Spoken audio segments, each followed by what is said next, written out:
Every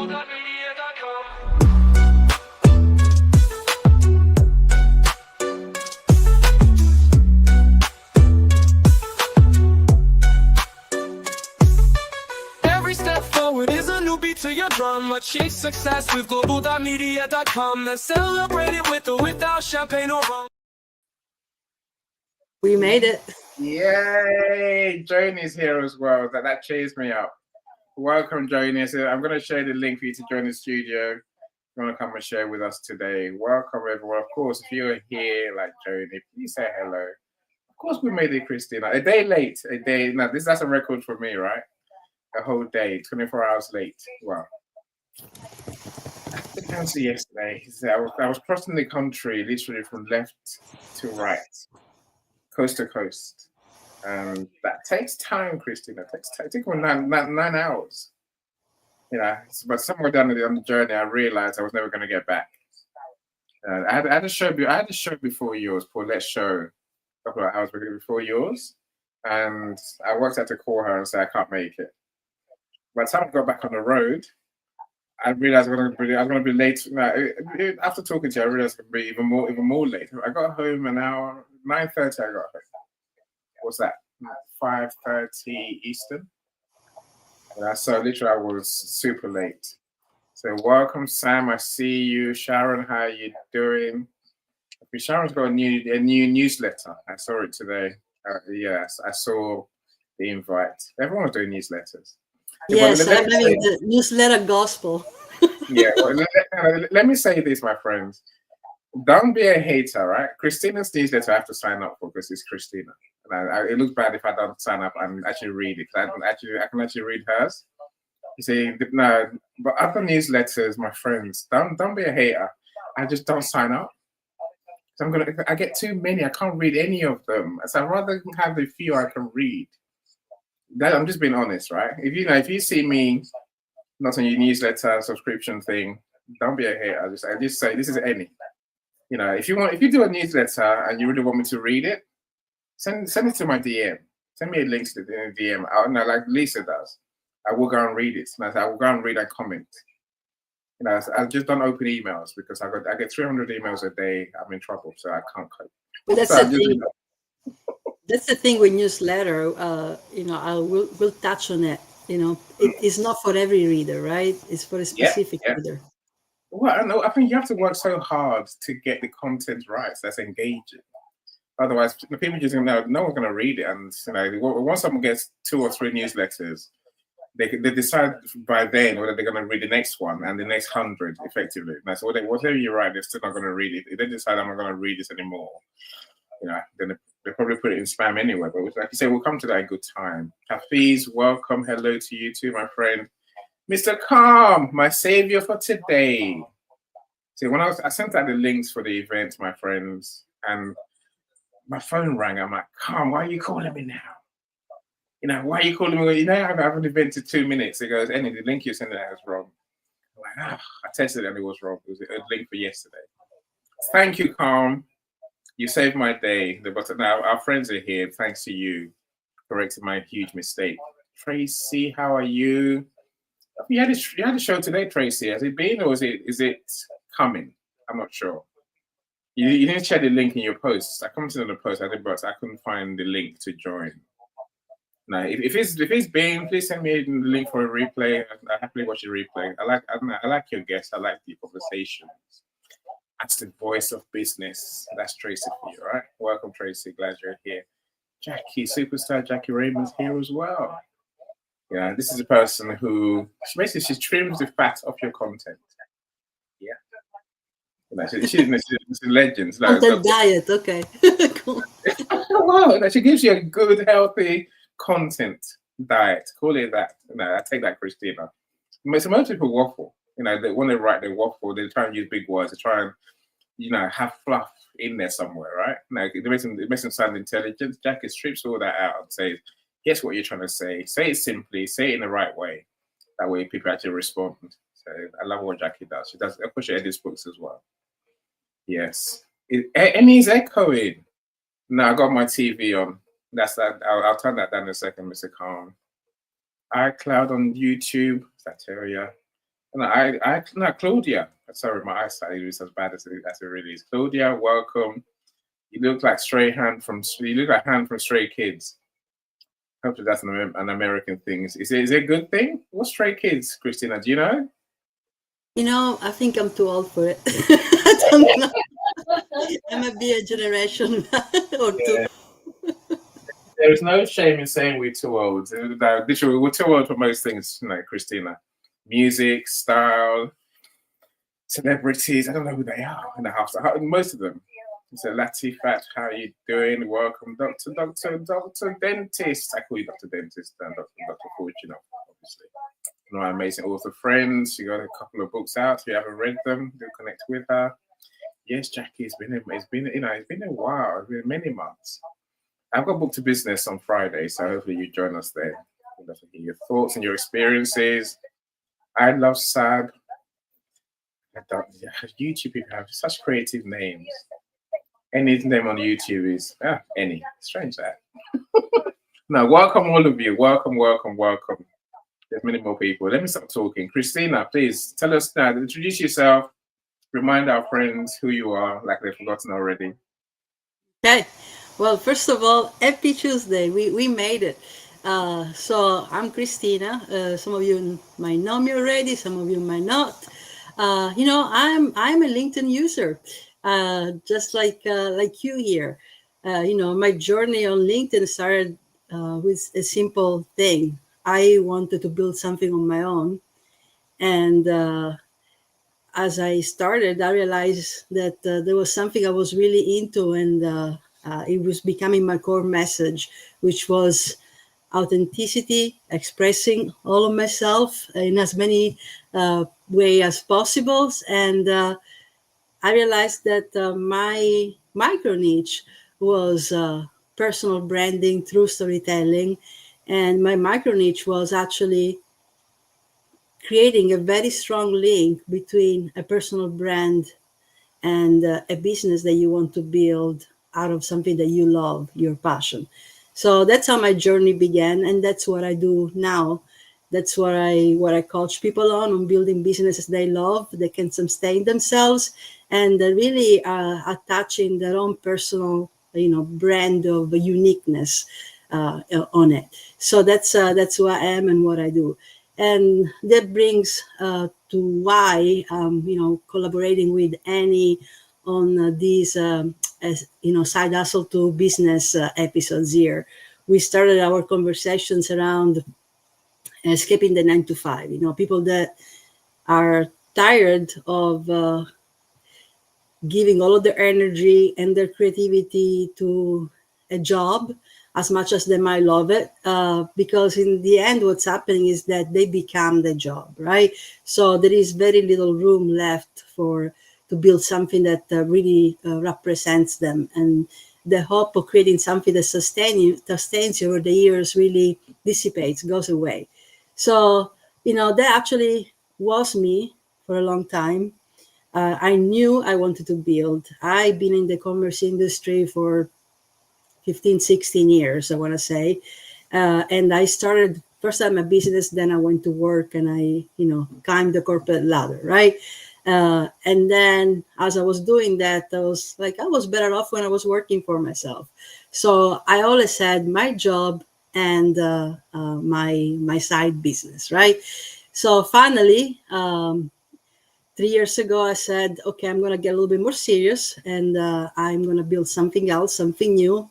And I did, while holding on to my 9 to 5 until August. In August, I said, okay, I put in the work, right? I put in the work. I did my 30 hours plus on top of my 9 to 5 to make sure that this was successful.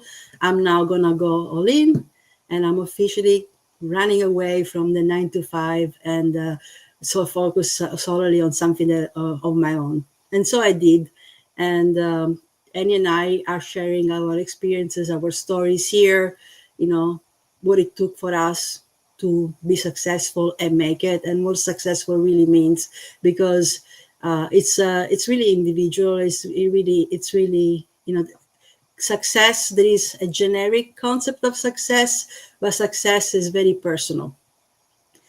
And today, specifically, we are talking about leveraging our personal brand to build a service business, right? So, how you can describe yourselves and what you do uniquely, and make that turn the profile, that expression of yourself into profit and into a business.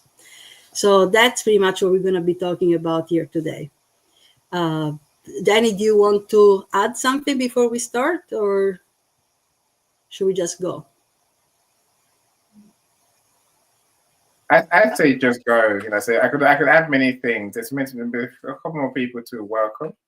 So let me minimize you so you don't think it's just you. Amazing background, Christina. I know it's like a cathedral, right?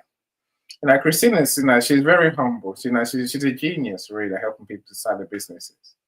As long as you know that, and if you want, if she was thinking of starting, definitely talk to her. I say that for sure. That's why we do these shows, right?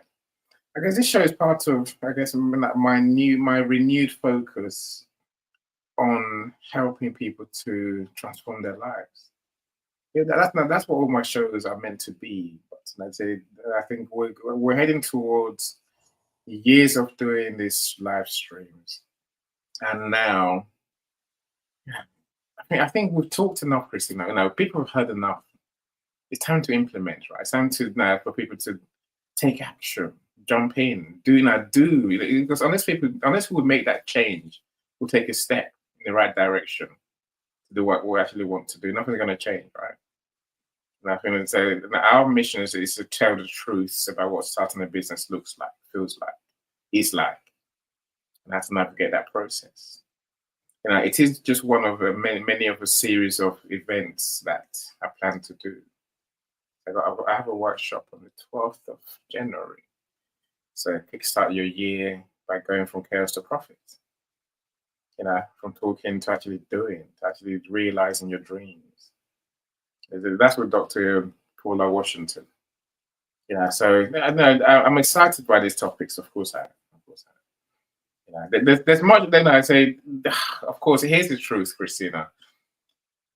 No amount of talking is going to help someone. It's going to give you the full picture about how to create a business and make it work. We can talk for it forever. We can talk every day, every hour, every minute for years. You will never get the full picture because every business is different. In the sense that every one of us has different skills, different focus, different circumstances, different audiences, different markets, right? So you're gonna have to, you're gonna have to learn the way we learned. It's by doing. You do. Of course, you plan. You do. You learn, and then you try something else. Again, Christina is the queen of trying things. I'm like, Christina, why are you doing that? I know what works for me, Christina. I haven't got time to tell her. She's like, no, you got to do this, do that, do that, do that. So anyway, you get that. So you get to know us better as time goes on. If you don't know us already, right? But I will say, do reach out to Christina. Don't just listen and do nothing. It's time to take action. Of course, connect with my friends in the audience as well. So all of you, I appreciate you spending your time with us. Thank you so much. If you want to join the studios, I'm just about to share the studio link. We'd love to hear your thoughts, your questions, your experiences, your challenges, all those things that we can all learn from, right? Don't be shy. Again, part of our mission is marketing, really. If no one sees you, your personal brand, the personal brand doesn't exist. So we have to learn that people have to see you, hear you, to feel you, literally. I say literally because that is exactly what it sounds like. That people have to get to know you. And that's the magic trick. You say your personal branding is key to that. You use the word personal, Christina. Mm-hmm. That's what it is, really. A lot of people miss that point, right? So I did a room the other day with Zion, and I think the title was "Forget the Sales Funnels, Build Connections." That's is that personal element that many of us miss in business that keeps us stuck. Well, I think who we are, how we're seen, how people feel us is part of the picture. That's your personal brand, my friends. Christina, tell us about it. Linda, welcome. I see you. So glad you're here. Thank you for joining us. Of course, last I'll say, if you got any comments, questions you want to put in the chat, feel free. We'll do our best to address most of them before we go. Christina, tell us what this personal branding looks like and why it's so important. All right. So you said it, right? Sometimes we forget the word personal in personal branding. So personal branding is what makes what you do uniquely you. It's it's not the logo, or it's not the polished banner on LinkedIn or profile. Is being able to articulate what it is that you do, why you do it, and the mission behind it. Annie was saying earlier, I try things here and there, and it seems like we're always chasing things, but because in reality, there is what you want to build, your passion, and your personal brand, that you are attaching to something that you want to do, and then there is where you show up and how you show up and how consistent you are in your message that you are delivering. So all that, it's a huge combination between personal brand and the niche, or like we're trying to addressing with this particular topic of today, a micro niche. So it's not just one thing.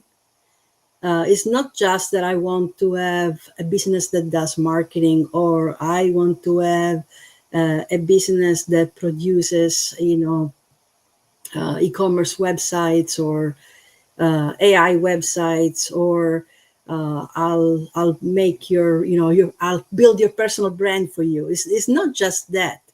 It's how we are discovered by people that need our services, and how we are discovered by the platforms that we are utilizing, how the platforms that we are utilizing make us discoverable.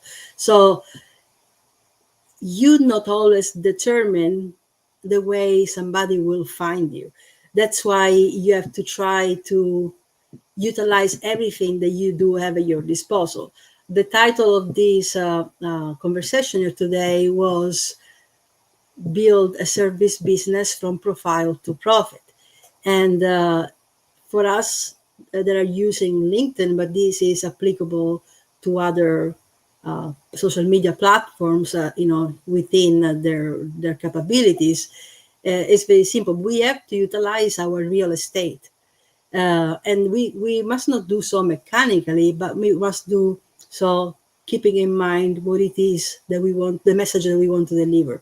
So from the very first part of the LinkedIn profile, the headline, we have to be able to say clearly who we are, what we do, what we offer, in utilizing, I don't want to necessarily say strategic keywords, but keywords that are what people would use to search what you do and the solution that you offer.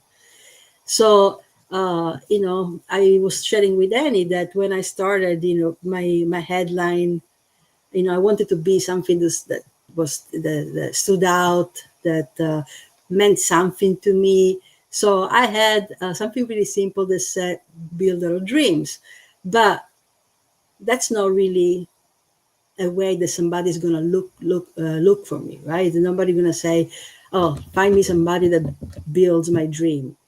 So I'm still attached to it, and it's still at the end of my You mean me saying, you mean me saying I make you famous? No one's going to search for that. They're not. No, they're not. They're not probably, but it's gonna stand out. So like this, I had a hard time, and I didn't getting rid of it. So it's there somewhere, in my headline or in my about page. But we have to. There is other reasons we're going to talk about, later on in this conversation, why we have to make sure. Well, you have to make sure that we front load those words, right? Words that people would use to look for us, and words that categorize us. So we are all in categories, basically. On LinkedIn, it's called industry. What's your industry? My industry is consulting. Okay, what type of consulting? Well, I'm a life coach. I'm a business coach. I do personal branding. So those things need to be in your headline. And you can try to, you can make it as comfortable as it is for you in the order that best describes you. And you can add a little bit of personalization, like I make you famous, or build your dreams, or whatever. It's something that you're attached to. Actually, my very first LinkedIn profile, it was designed for a job search, right? And I had a quote from Emilia Earhart there. There are two kinds of rocks. Only one of them rolls, or something like that. So, but again, it was not anything that somebody would have utilized to find me, right? And so we have to utilize other things. Same Okay. thing. Christina, hold on. I want to be devil's advocate, because you know some of what I think about the profile. It sounds like I'm objecting. I'm not objecting. What it is I've got a different take to Christina. I've got a slightly different take. Maybe I think I'm important, right? I think I've for years, LinkedIn did nothing for me in a sense of being found, right? You do posts, no one cares. You update your profile again and again, and still no one cares, right? And now, and I guess my background was what I call search and connect. So I'm playing devil's advocate for those in the audience who might have these questions in their heads, right? So now, let's unpick why the profile is so important. Now, the profile is not everything, clearly. I said that you have to move beyond the profile of your personal brand. This is our message today, right? But we have to get your profile right in the first place.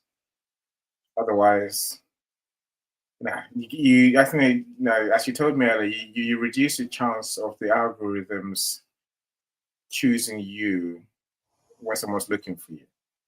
I get that, right? And so let me welcome Dr. Marcia. Dr. Marcia, work on superstar author, has her own events as well. It's about leadership from the Christian perspective. Genius at what she does. Do connect with her for sure. So Linda has a question. We'll come back to that in good time. Sharon Rose, I see you. Thank you for following us. Thank you for joining. And so Linda talks about she works in electronics and computing design. Right. So Christina, so back to our conversation.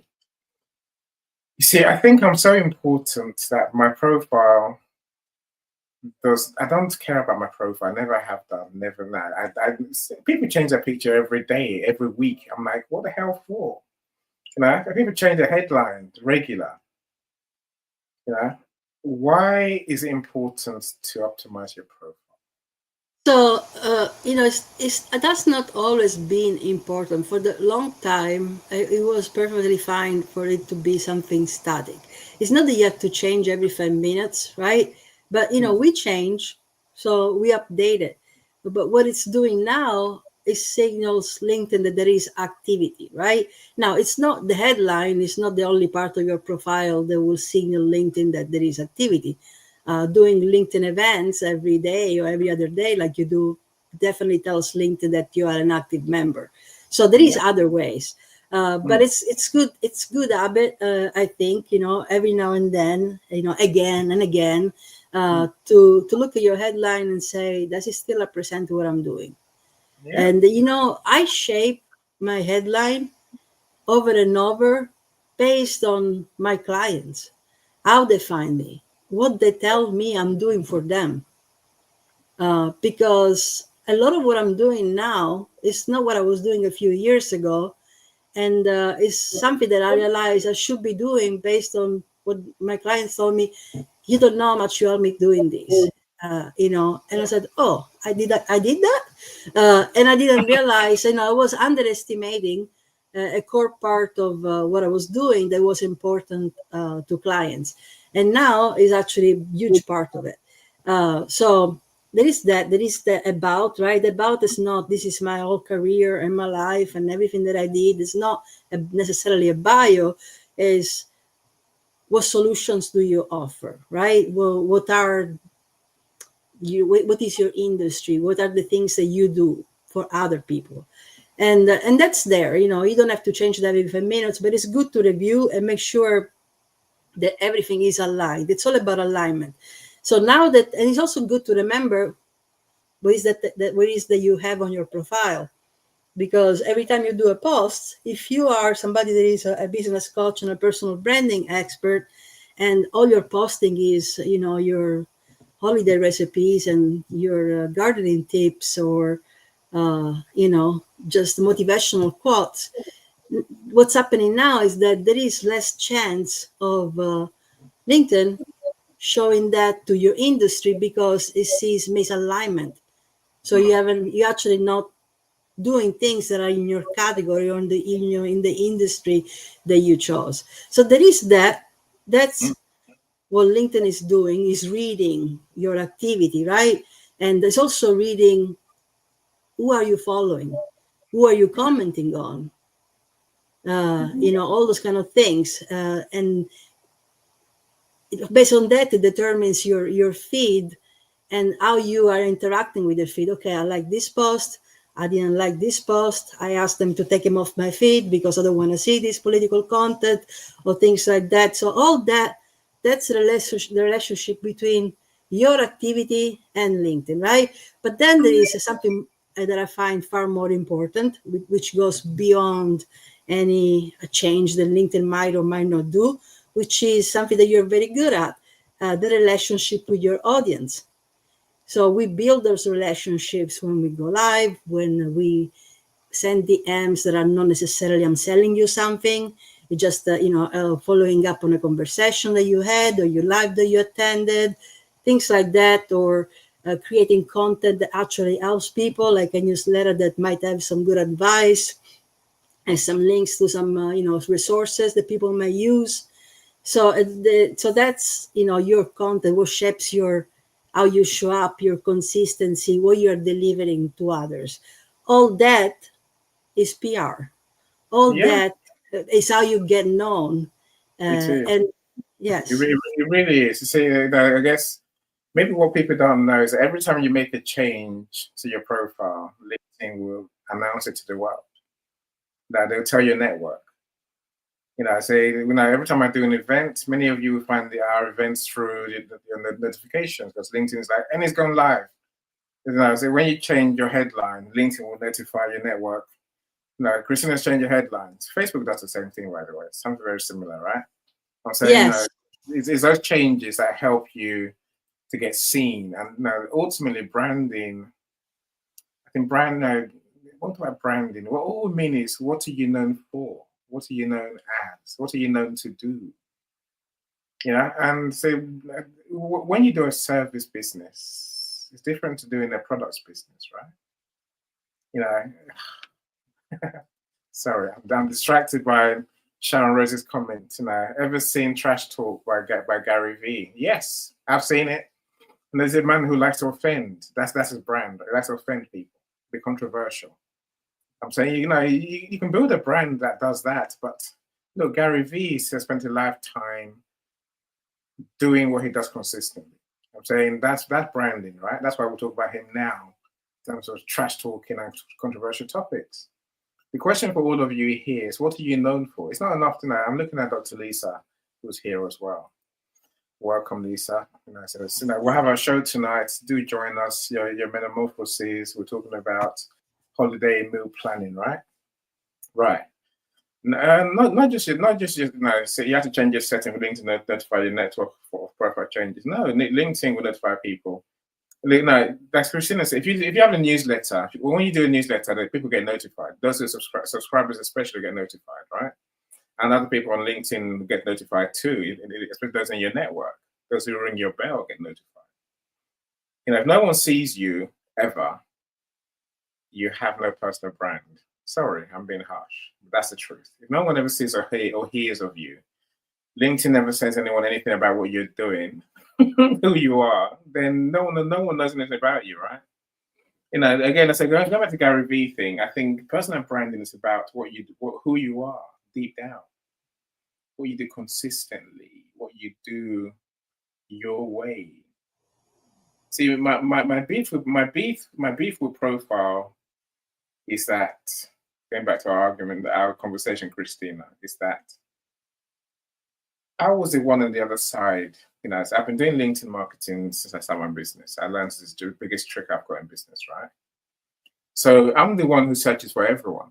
So they say clients used to come to me and say, I want to find a coach in this area, coach who does this in this location, in this industry. Or maybe a manager or an accountant. I say, they should come to me with a target audience. I'll search for them on LinkedIn. I'll find them. Again, here's a fact for you, my friends. If you use Sales Navigator, LinkedIn can show up to 1,000 results per search you do.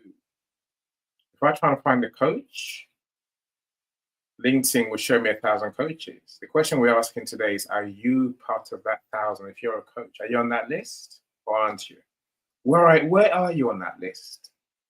I use coaching deliberately because coaching is one of those areas where I struggled when I was doing LinkedIn outreach, Christina. Because all coaches sound the same. They don't distinguish themselves. Are you a life coach? Are you a mindset coach? Are you a business coach? Unless you tell LinkedIn through your profile, LinkedIn just lumps everyone together.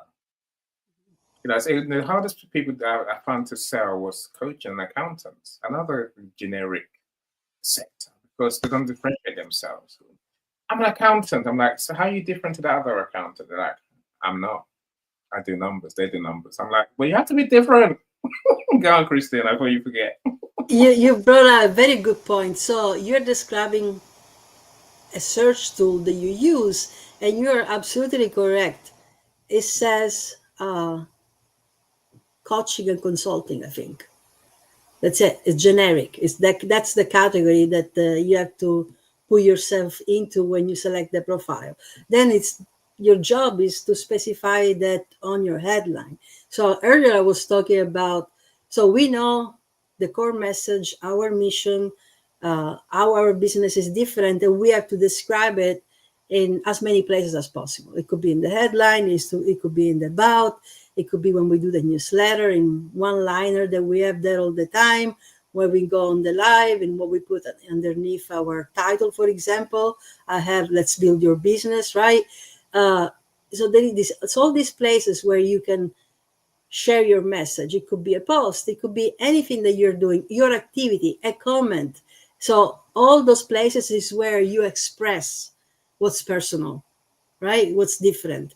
But when we go down the profile and the category, now this is a recent change. LinkedIn has been experimenting with it since the beginning of the year, and now it's enforcing it. Now they're really combing your profile. First the profile, then the engagement and what you're posting and everything that you're doing, comments, DMs, everything. Just about nothing is encrypted here on LinkedIn. Just let's be clear.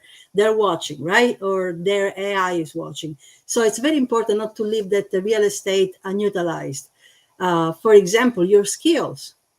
I had to go and look at my skills because some of the skills that I had there, although I had endorsements, were things from jobs that I had 9 years ago.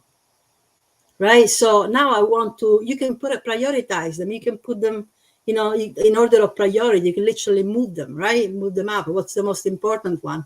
So it's important if you are now coaching, it's important that, communication, for example, it's on top. So all those skills that has something to do with what you're trying to do, and it tells you, okay, what job or what part of your path that you have here on LinkedIn is this skill associated with, and you get to put all that in there. So as you know, those are all meta tags, keywords, basically things that get mined, right? But then there is your service page, similar thing. Choice is limited. You only can categorize yourself as certain things, right, in your service page. But it's important that you align it with everything else. And the service page would be nothing if you didn't. Honestly, I don't like it. I only have it because I like to collect reviews on my service page. and I make sure that those reviews are slotted into the services that I provide, right? So there is all that, all the way down to endorsement skills, people's recommendation. So, for example, I think I sent you a message about a recommendation. That's something that we forget to do because we think a recommendation is just, oh, I work for this company, leave me a recommendation because I'm looking for work, right? But a recommendation is something different than a business review. It's something that your connection, your network, they interacted with you, they support and like your content, and they might say, okay, I recommend Annie. He's approachable. He's this. I read some of the books he published and all that kind of stuff, right? So that's why every single thing, all the way, it's valuable. Even the latest, the silly games, the puzzle games that we're playing on LinkedIn now, they're there for a reason. They're there because LinkedIn wants us to be on the platform, not to leave, basically. And they want to see who we are interacting with. They're not just there to play and throw your phone, right? You're supposed to see that, oh, Annie played and I beat him. So, or Christina, or the other way around. They usually lose at those games.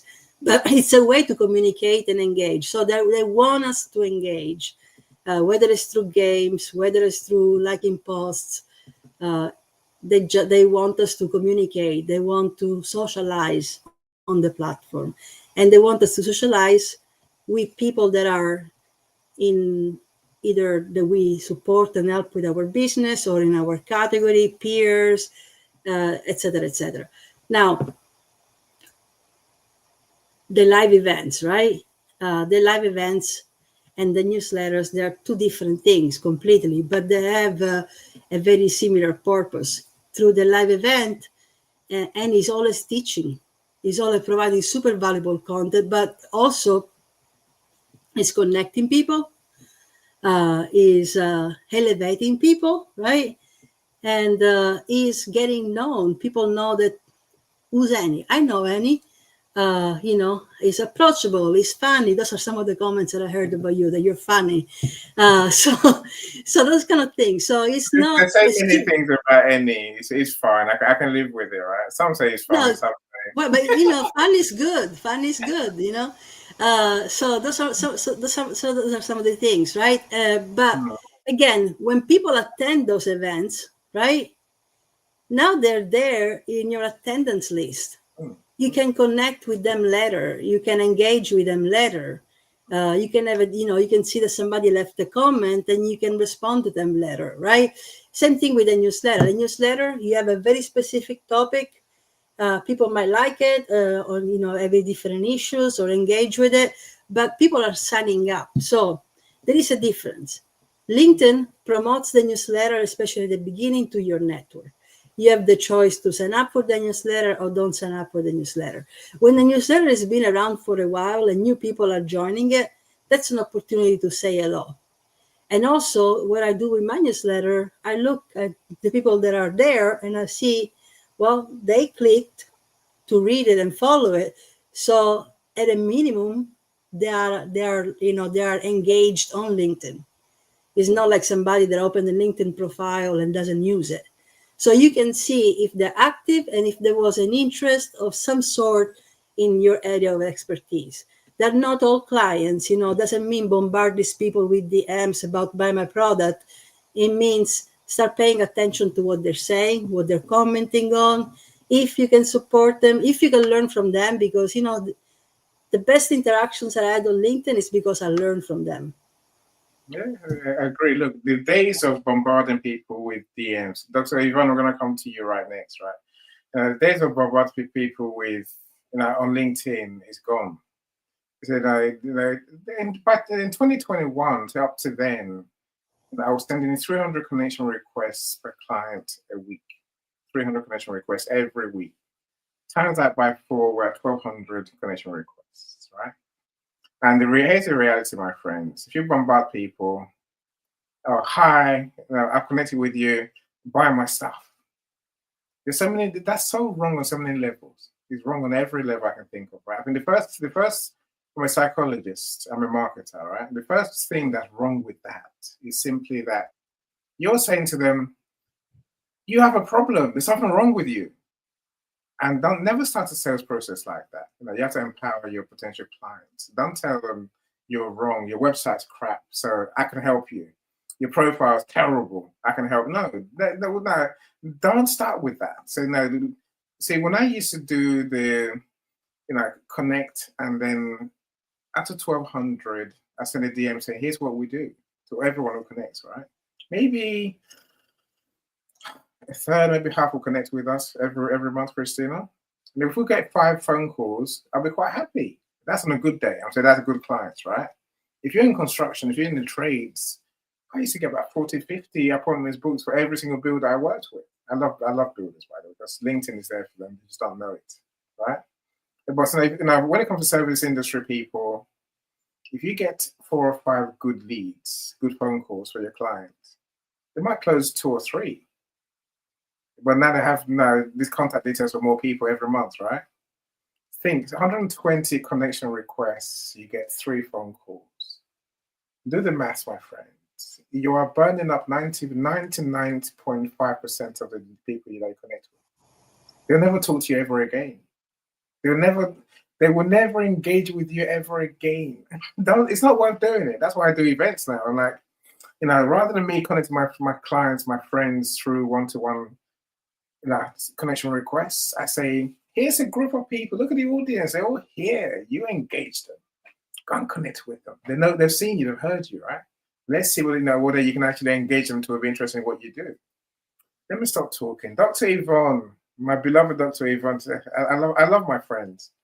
That's another element of personal branding, my friends. You have to truly people who you engage with.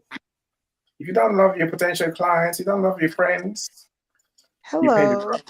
How are you doing, Dr. Yvonne? How are you? Well, you want to see? You can turn the camera if you want. Otherwise, you keep it up if you want. It's like we can hear you, and they can see you. They can see your they can see your picture. Again, look, there's a point here, Dr. Yvonne. You see, there's different levels of branding and visibility in these events, my friends. Right? All of you are here. Those in the comments, we can see your name. I'll mention you. I might even mention your comments, right? Call that level 1. Those who are here say nothing, that's 0. There's no visibility. You get nothing from being here at all. I can't help you. I can't even connect with you really half the time. Maybe we okay. I might give you half a mark because you're on our list of RSVPs. So we know you have to at least comment to earn 1 point. Come on stage. You earn 2 points. Talk. You get bonus points, right? When you talk, they can see, they can hear you, they get to feel you, literally. That's visibility for these events, right? Dr. Yvonne, let me put you on the screen. How are you? Looking glorious. Thanks. It's been a long time. It's taken a hot minute to heal, but yeah. You're back. I believe that Christiana was talking about how, or was it you, Annie? I'm sorry. How all the coaches get lumped into one category, especially on LinkedIn and that kind of thing. And can I address that? May I address that? Of course. Take it wherever you want to go. Share with us what we can learn from you for sure. Well, I can honestly say that that's true. But I think the differentiation comes in to how you describe yourself on the service and what you entertain. See, I remember when I first got into business, it was just legal stuff for me, right? Because I left a litigation background and I did a lateral change, a lateral shift because I started a family and I wanted to be around my family, and 12 to 14 hours in someone else's office just was not going to get it. And I didn't trust anybody with my children. Um, and thank God, right? Now that we're seeing all the things that are coming out, and I definitely was on top of these teachers, especially here in the United States, um, because they do more damage. And you think that your kids are, and I'm going down a rabbit hole right now, but I'll get there. You think your kids are safe in school with these people, and they have such threatening crap going on inside of them that they actually do more damage to your kids. So that's why I left my profession or my career and I started consulting. But I did the legal consulting in business. So, I've started up over 28 startup businesses and then streamlined, I don't know how many, and then did a lot of construction projects on the way. Into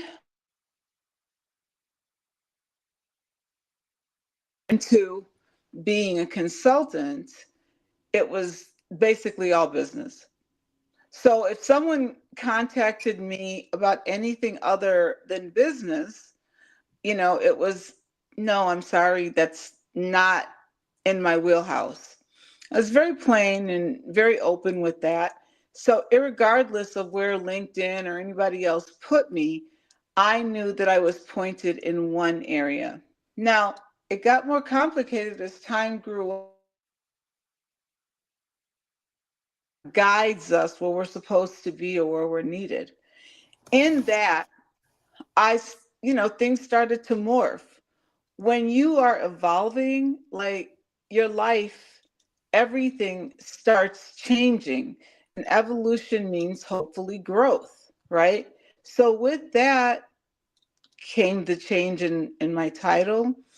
It came to change in the way I described myself, and then the groups I joined.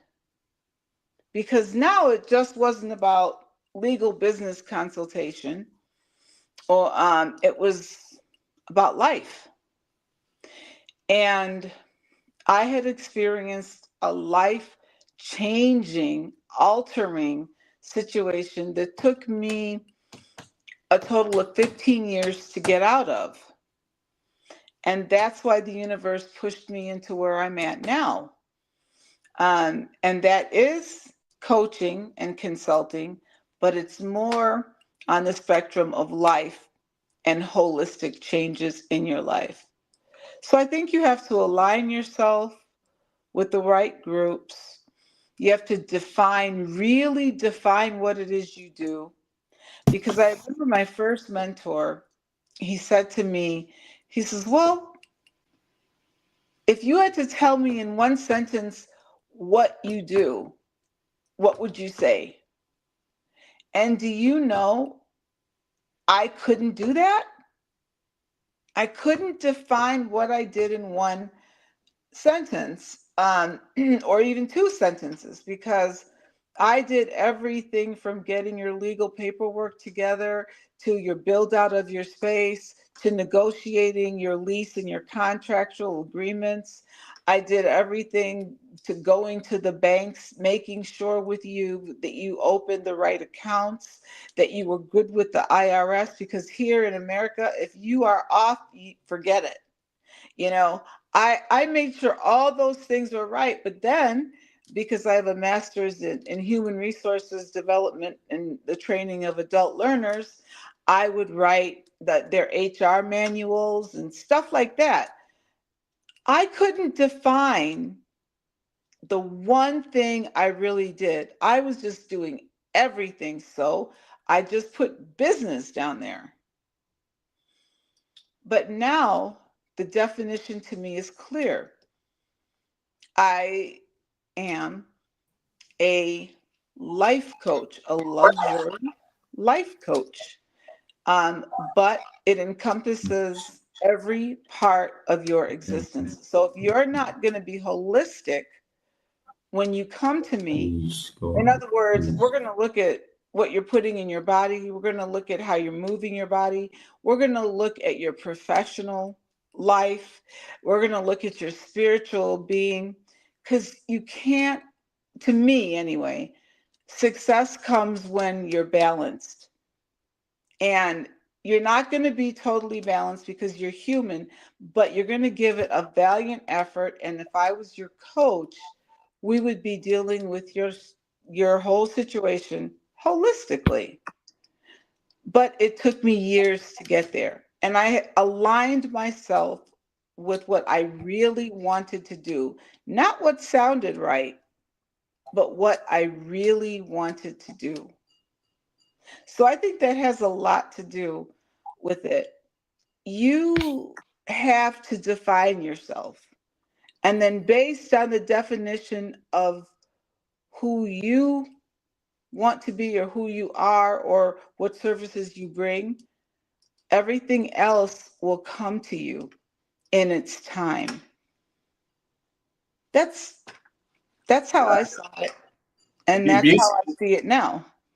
Beautifully said. Now, Christine, are you there? So, otherwise, look, my friends, the two big things that Dr. Yvonne said, which resonate with me, is a groups thing. Now, what groups are you members of? I'm sure, if you're not part of the groups that you're, this shows LinkedIn who you associate with, the people that you engage with, people who engage with you. Look, LinkedIn is a social platform. It's a business social platform. We have to engage. If you don't get engaged with people, LinkedIn has no cues of who you are. Dr. Yvonne's second point was really how you describe yourself. I was talking to a friend of mine literally last week. He does this, he does that, and he's ready to go live. I'm like, okay, so what do you do? He sent me some half a page. I'm like, I'm not reading any of that stuff. Tell me what you do in a few words. There's this thing in life, my friends. If you can't describe what you do in 30 seconds, then you don't know what you're talking about. You don't know what you do. You don't know how you help. You know nothing about what you do, really. So, bear that in mind, right? This helps in writing your profile too, Chris. So if you can't summarize what you do in a way that engages people who are reading it, what's the point? It almost shows that you have no clue, right? Learn how to write learn how to describe what you do truthfully, but succinctly. When you go networking in person, in real life, Joni, you've changed. That look is different. Anyway, I'm stuck with that look, right? So if you can't describe what you do in networking events in 30 seconds or less, they'll stop listening to you. I've been there. I can promise you. It's like someone reading your profile, your about section. If they don't get what you do in the first few words, the first couple of sentences, they will stop reading. We will do it. So learn how to really say what you do in a way that makes sense to you, in a way that makes sense to your readers, to your potential clients, to LinkedIn, to the algorithms, and to everyone else who dares to look at your profile. Dr. Yvonne, that's genius, my friend. That's genius. Christina, I wonder if you want to speak to Dr. Yvonne. Yeah, I just wanted if you can go through some of the comments and so that we can address them, because some people ask some questions. Yeah. Some of them are slightly unrelated, but we can still. We're having an argument about when LinkedIn notifies people about your changes. Look, my friend. Yeah, so that's part of the settings, right? So you have to basically set up your settings the way you want them. So I want people to be notified for most things, unless I'm doing a lot of updates, then maybe it's a little bit too much. You have the choice to be notified about newsletters, settings. You have the choice to see who sees your content and all that. The LinkedIn is good for pushing those who are active. That's the thing. If LinkedIn will push your newsletter, they'll push your events, they'll push your activities to your network. If you don't do any, and if you're not engaged, if you're not busy, if you're not active, nothing goes out. But if you're active, yes, of course, LinkedIn will help you, right? Mm-hmm. Unless you're, as you're saying, Chris, unless you clearly, as Joseph is saying too, you can't go to settings and say hide my visibility. But it could be a strategy, Annie. So that's the thing, right? So you have to choose. Do you Mm, want LinkedIn to show your content to anyone, right? And now, when you say anyone, you're basically saying, yes, I'll be part of whatever changes you're making, and you mm. can decide based on my profile who you show my content to, which is something that I do because then I have my other strategy for other things. Or you can say, you know what, I spent 10 years building my network of 100,000 followers. And it's a community that is very engaged. They know what I'm doing. They keep referring people. So I'm going to make sure that people only have the privilege of seeing my content if they are following me or connected to me, right? And that's could be your personal choice. I opt for staying open and communicate with people that are connected with you or following, your own way through events, through newsletters, and other things. I agree. I agree. Look, there's another the other conversation is around Linda's question about how to make six figures on eBay. Let's come to that in a second. Let's talk to Joni and then we'll talk to Tobiloba. Tobiloba, is your internet stable, or do you keep Yeah, falling it off? is. Okay, if it's stable, then bear with us. Let's talk to Joni and we'll come back to you, my friend. If I hear a noise in your background, I'm minded to always mute people, right? You've done it yourself, Tobiloba. I'm not being rude. I'm just trying to preserve everyone else's ears, right? Joni, you changed. Look at you. Oh, no, no, no. I didn't change. I just I'm pale because it's winter. I'm pale and I wear braids to bed. So it's just become easy to put your hair in braids. So here, look, I'm not that abnormal. But That's all right. How are you? How are you?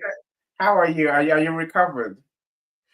I am still in the midst of things. So, yeah, I am doing an estate sale on next weekend. I have Yay! So you buyer. have to celebrate the joy of I'm that. really trying. It's so stressful. I dislike this.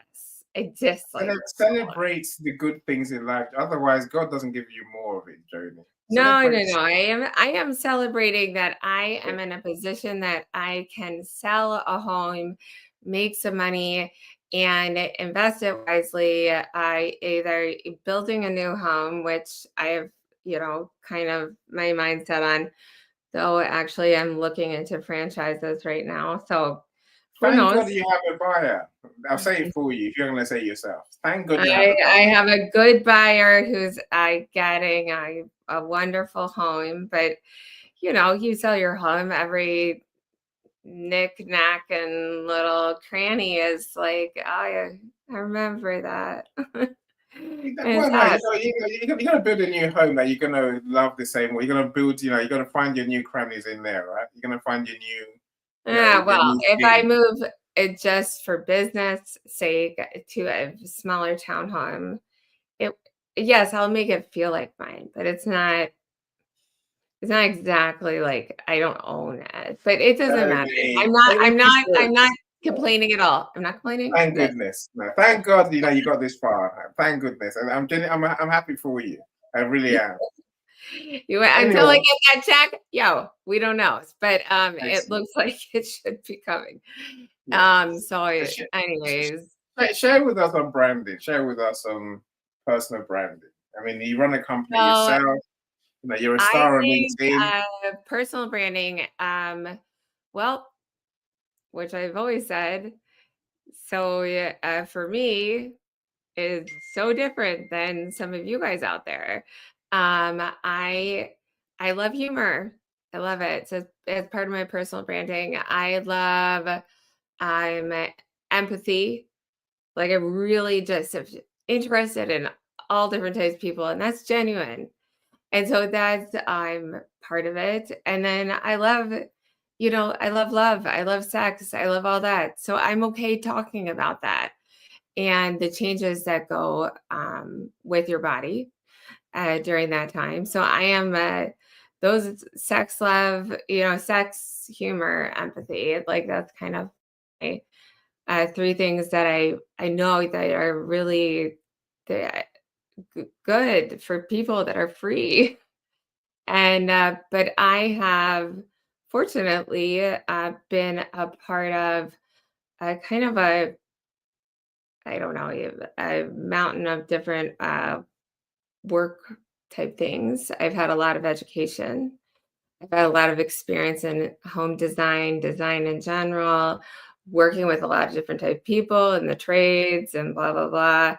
I have no pretense.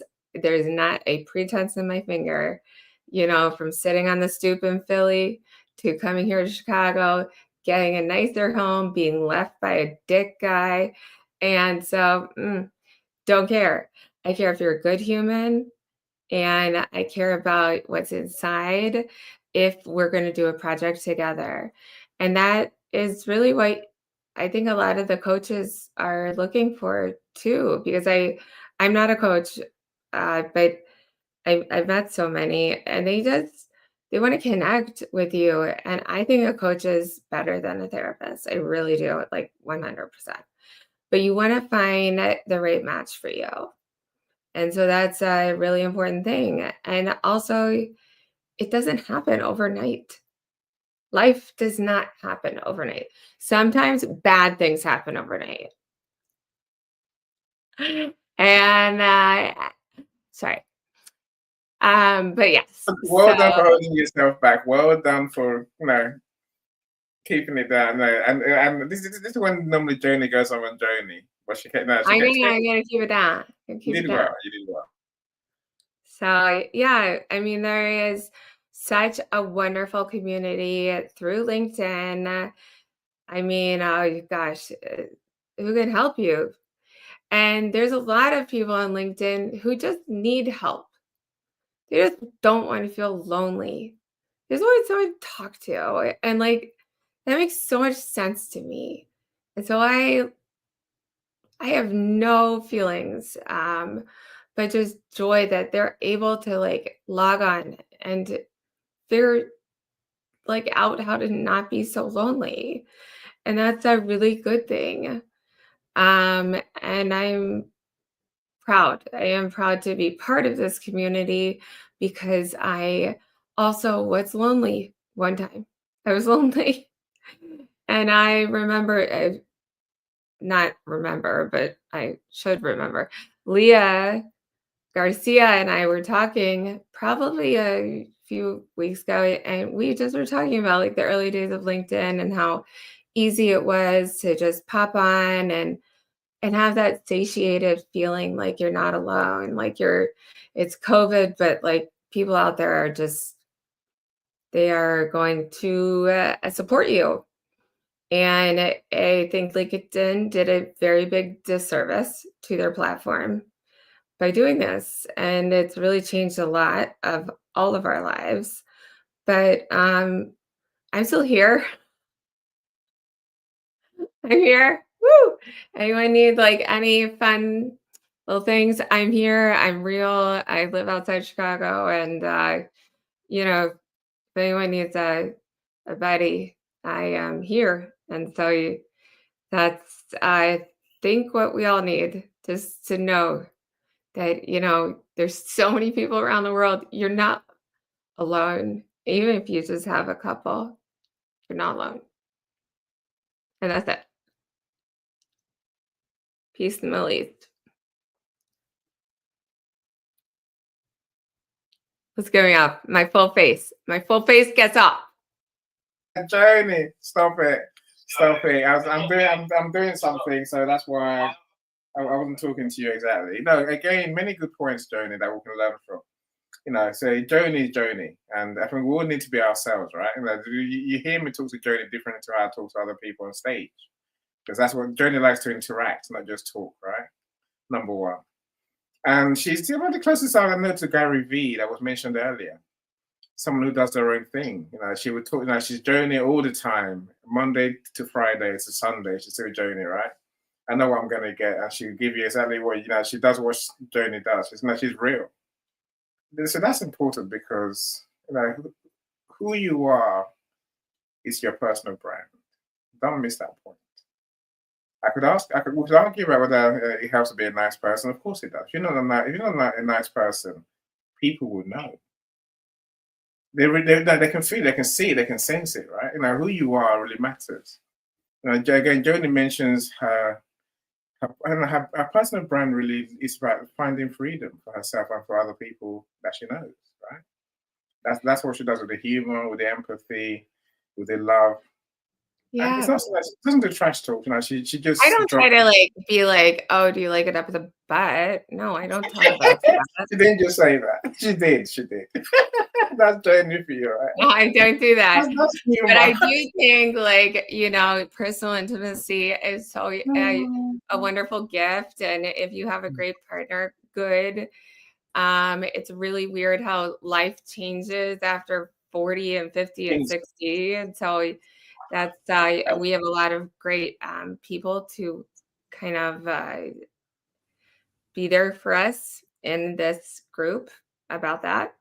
But honestly, like, when I can tell someone who is genuinely like curious about their own profession, genuinely curious, like they have it, and they're just excited to like take you on the adventure, just show you around. I swear, I went to this wonderful 1930s club, and it had all like normal kind of artifacts from all of the 1930s. And this woman, she was in a flapper dress, which, sometimes that could be embarrassing, but she wasn't. And she was so nice. And she was like, and this is from here, and this is from here. And Frank Sinatra touched this, and this is this. And I was so happy for her. It just made me happy being with her. So if you have a real genuine interest in what you do, it will make any side hustle, blah, blah, blah, so much easier because you're just doing you.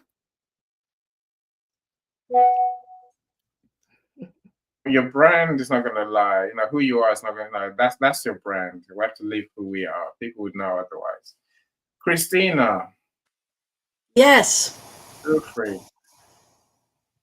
Do you want to add, or should I go to Tabiloba? I'm speechless. So I'm speechless. Why are you speechless? Why are you speechless? So let's put it like this. Okay. Yeah, we are who we are, and our brand is who we are. And there are things on LinkedIn that we liked at the beginning during the pandemic and all that, right?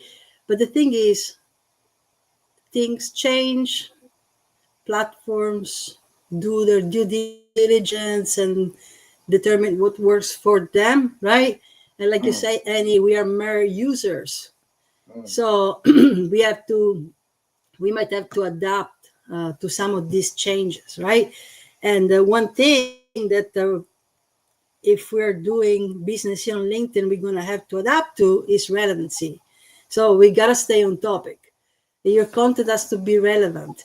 Yes, you can have, conversations with people that you met on LinkedIn and all that, or have a live that is about a specific, socializing event.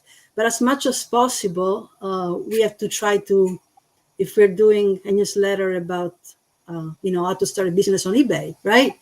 All of a sudden, we cannot go and talk about how to do a business on TikTok because we said that newsletter was about to do a business using eBay. So that's the thing. So yes, you have to be yourself, right? Not hiding who you are and your personality. If you have, you love humor and all that, make it part of your personal brand. If you're somebody that is coaching people, you cannot completely be robotic. You have to have the empathy. You have to have empathy, like Johnny was saying, and be approachable and all that. But one thing that I would like to stop right there is a coach is not a therapist. I just want to say this for everybody. So a coach is not a therapist. No coach here is a therapist. And the thing is, a coach has the responsibility also, if they realize the person they're working in is really in need of a different kind of professional help, to stop right there, not charge a person for services they cannot provide, but actually recommend somebody that can really help. So that's I would like to make a big difference. There is different kind of coaches, business coaches, marketing, lead generation, anything, right, on LinkedIn. There is financial strategies, so many, but definitely it's very important to make the difference. It can be somebody nurturing and empowering, but definitely not a therapist. We're just Yeah, not qualified to be. there is something there, Christina, right? Yeah, I think we are all in a way doing. Okay, let me start again. I think part of our personal brand as service providers on LinkedIn, especially, and I think in business as a whole, is that people are lonely and sad. They really are, whether we like it or not, right? People are lonely and sad, for good or for worse. That's just how that's life, right? That means most people are going to deal with us because we are their friend. I can't say that enough. If you can't befriend people because that's not your nature, because you're standoffish, because you want to be business focused, you lose. Trust me, you lose every time. I'm not saying go out for dinner with them. I'm saying you have to have that empathy. You have to show them I care about you. That means listening to them, giving them an understanding who they are. This is business 101, my friend. It sounds crazy, but this is business 101. What you sell is the last thing that's important. Who you are is more important. Your personal brand is more important. People are literally buying you, and people buy from friends. If I have many clients, Christina, who don't sell anything because they can't become friends with anyone. Yeah, friendly, empathetic. Yes. Empathy is one thing, right? Therapist is another thing. For sure. But I think as friends, the reason I emphasize the point, as friends, we have to do what friends do: spend time with people. Friend time. You have to give people time. When someone says no to me, if I've done everything right, Christina, if I've established through conversation that you need my service, you have a book to publish, for example, right? When you say no, Annie, I can't afford it today, Annie, I'm not ready to go. I'll keep you as a friend because I know one day you're going to be ready. I'll keep you as a close friend. I will invite you to all my events from there on in. I will talk to you like a friend. I will be I will be compassionate. I'll be all the things a good friend will be, right? I will even say, if you get to my WhatsApp, even better. Because I know one day we're going to do the deal. But that's how it's going to happen, right? I'm saying we have to give ourselves that space to make real friends. The more friends you have, the more you're going to sell, especially on LinkedIn, whether you like it or not. That's personal branding. I want to say from my perspective, that's the number one rule in personal branding. I think also the more perspectives you're going to have, your perspective is not always the best. And people can add such wonderful insights into what you're doing, even if it's not their, main business. And that's why LinkedIn it was so healthy for all of us because it wasn't, TikTok or Instagram or Facebook. And so this was built on business. And this is built on people wanting more of a safe space to talk about their careers, their career trajectory, and also talk about how the political climate has changed that for us. Yeah, no, for sure. Look, again, let me say this for these events, I love the different perspectives. It might sound like me and Christina are arguing. We're not arguing. We're not arguing. I know how these events work, right? And here's what I know is going to happen. You in the audience are going to hear us, and you're going to decide. Either you can listen to Christina and say, right, keep it business only. I know that's not what she's saying. I know that's not what she's saying. But that's not what I'm saying. I just said that. I just simplified it. Show understanding, but keep a business focus. You're gonna go with my view, which is let's break. Someone's joining this view. Let's break LinkedIn. We're humans on LinkedIn. with our quirks, and just take people as they are, right? Be yourself, however quirky you may be. You know, or you're gonna say, I'm gonna listen to neither of you. Maybe I listen to Dr. Yvonne You instead. don't Maybe have I to. listen to Globe. Maybe I listen to Coach David. He I'm doesn't saying, listen to me. Let's listen to the funny man down there. you see, I don't mind who you know, whether you just listen to none of us. Toby, come on. Let's go. Let's hear for Toby. Let's take something away from our conversation. Mr. Tobiloba and Coach David, let me say this now before you start telling me I'm being mean. So at most, we have 20 minutes left of our show. So between you two, use what you're going to use, my friends, but think of other people, right? Tobiloba, talk to us. You know, you've written a book about getting leads. So branding is part of that conversation. What do you want to add to our conversation, my friend?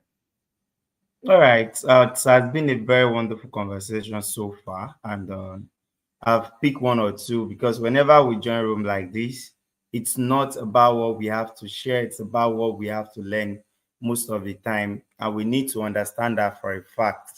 All right.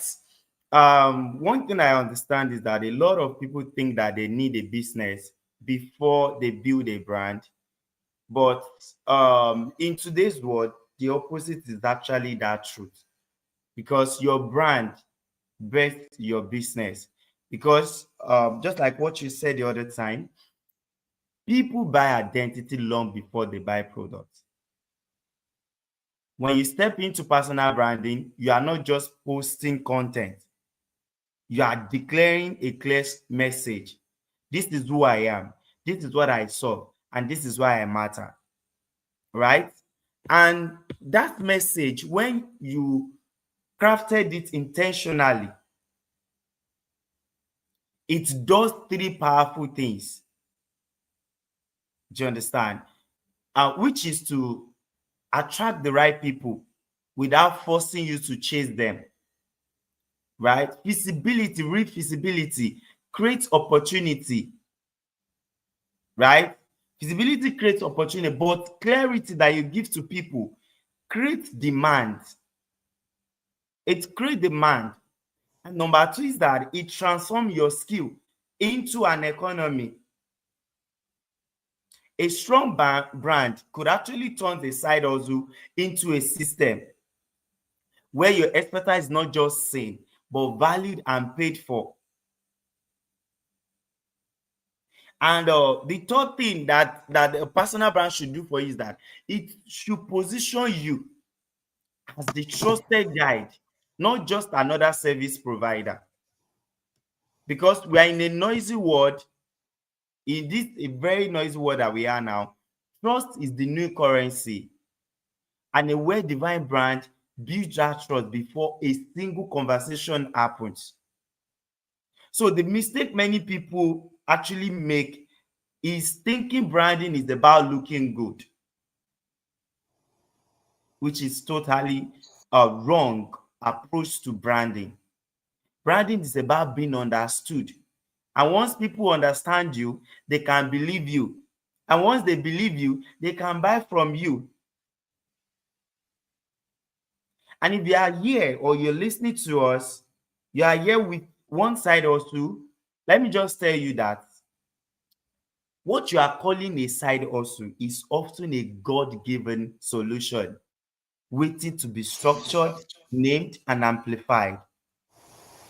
So branding is bridge between the small version of your work and the business you were truly meant to build.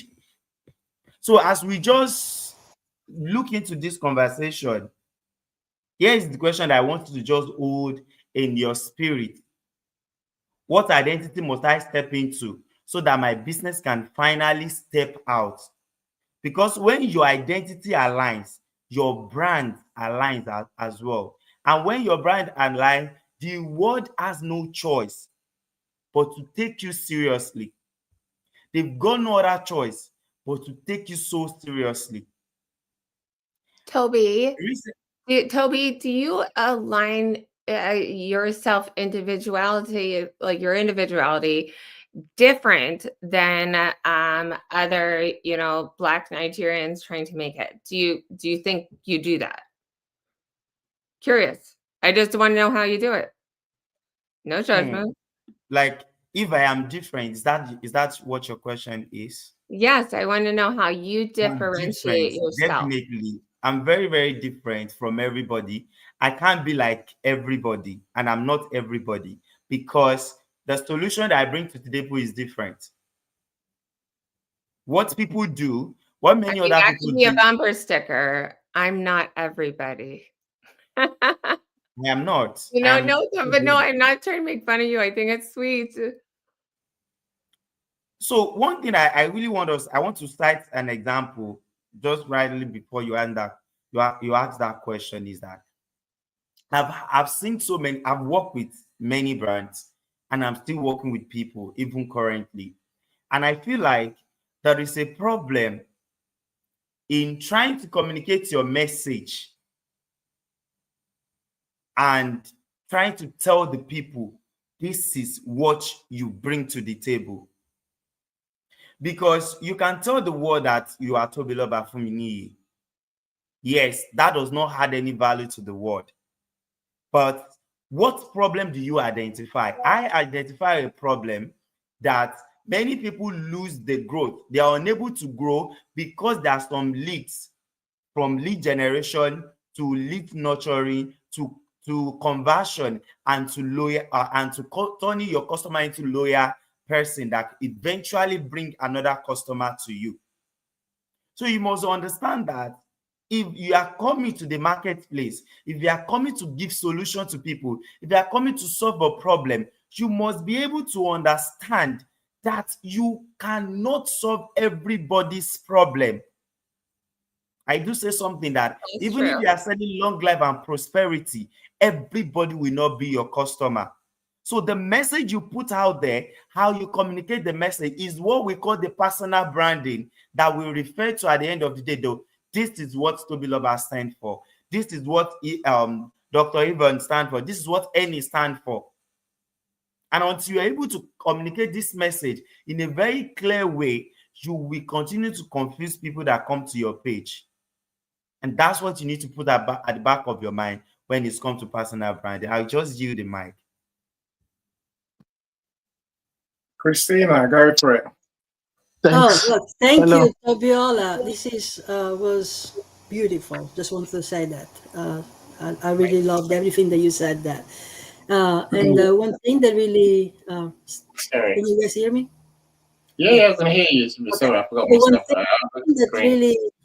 really stands out, and sometimes we take it for granted because at least I've been talking about personal branding for over almost 4 years. So sometimes, I know that in the back of my head, but I might have felt in the past that I was saying this too often, but I think like we have to keep saying this.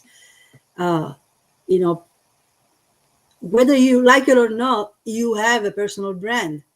If somebody looks you up and they sees, they find a video of you drunk at your barbecue on Facebook, that's your personal brand.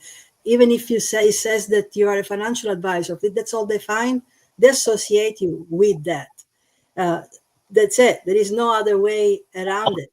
So, and if they find something that inspires trust, and if they find what people are saying about you, reviews, for example, how you made somebody feel during the time you worked with them, that's also personal brand. Now, I've been talking about, being human and authentic since day one. Okay. And I believed in that, but I really do. But we have to curate in a way, the personal brand, and we have to stay aligned if we want to turn a service business from profile to profit. Now, a lot of things have changed on LinkedIn, and that probably was reason one for this topic here today. A lot of things are changing on LinkedIn. I love the audio rooms, right? I love being in my pajamas and blabbing for hours with friends and laughing, talking business and other things. I love them. There are some rooms here on LinkedIn. They are so much fun. Noni Virani has one with music and all that. So there is the business part, and then there is other things. and you can be yourself and funny and, you know, just be 100% you, even if you're doing a training, even if you're going live, you can be all those things. But we have to find ways to curate and align, especially now, if we want to survive. Things have changed, and people are saying, hey, my posts, they say they only got 2 impressions. I only got 1 like. What's going on? A year ago, I was writing worse things and I was getting 50, 60, 100 likes, you know, people engaging with me.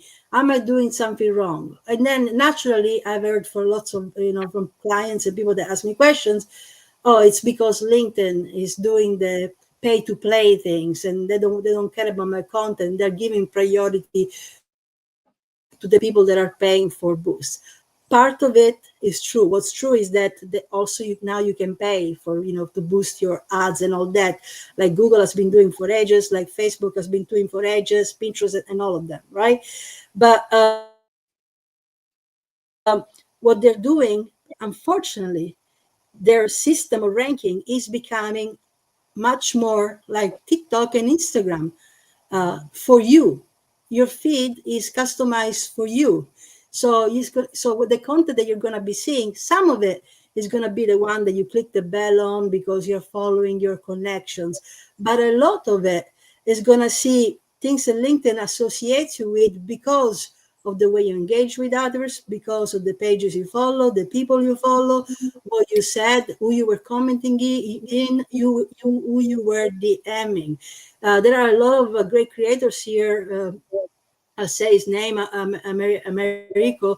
He keeps saying, I keep, you know, curating my feed. And sometimes I disconnect, you know, with things that I'm no longer aligned with.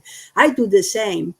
You know, I don't keep every single connection. Sometimes I have to disconnect just because the feed is not what I want, is not what I'm interested in. Even if I see an ad all the time about some university that keeps repeating over and over and over again, I go there and I said, I've seen this too often, because I'm trying to teach or train the LinkedIn language models, right? To understand that that's not what I'm interested in. That's not what I'm focusing in. So that I can see more of the things that I want to see, and I can engage with more of the content that I want to engage with. It doesn't mean that I cannot have a whole set of other, you know, network and um, other ways that I do, you know, that I use to grow and engage with my network that has been a longevity network. It just means that I have to do both. I have to, you know, do, for example, the lives like Annie does, the lives to keep all the friendship, all the great network, all the friends engaged there. That's a great way. Lives are a great way to engage. Or you can do the newsletters to provide some of your best content. But these other things exist, and this is ranking you. No matter whether you like it or not, you are being ranked. You're being ranked by your content, by what you say, by who you connect with, the words that you use, and either if you're spamming, they're ranking you. You're spamming down. So that's what I'm trying to say. So I mean, I'm not just all strictly business and everything else is out of the window. I'm saying we have to create a balance. So we have to be aware these changes are here. It's good in a way because it keeps us on our toes. You know, talk your craft, right? Keep producing content in your lane, talk your craft. In a way, it's good. In a way, it's good, right? But you know, if you're the creative type and you like to divert, you might miss that part. But you have to be aware, and you have to find the fine balance that works for you. So unfortunately, the most of the complaints I heard were from much larger creators that all of a sudden they experience invisibility. Like, wait a second, I spent a decade having, you know, this huge network or 50 plus thousand followers, and now I'm getting 2 and 3 likes. What's going on, right? So they're being ranked for some reason, either as part of engagement pods, for example. Their content has been not classified as valuable, And we're all going through it. I'm not saying that my content is number one. We're all going through it. And so what we have to do is be aware and take the steps that are good for us to be discoverable according to the platform rankings that we're using, because we're using it. So we want to follow some of the rules. And also to keep engaging on a much personal level, for example, with people we met here today. So if there is somebody that made a comment that you want to engage or respond to, or somebody that you has been coming to this event consistently and you feel aligned with, it's okay to send a message, right? To offer some support. You don't have to charge for it. You can just offer the support because you notice that this person has been coming to every single event of Side Hustle to Business. So you just want to say hello and you want to give some resources, for example. And then over time, if it might happen that this person asks for your help in another way. But all I'm saying is we gotta be aware. Yeah, We have to stay. I agree. Look, your numbers.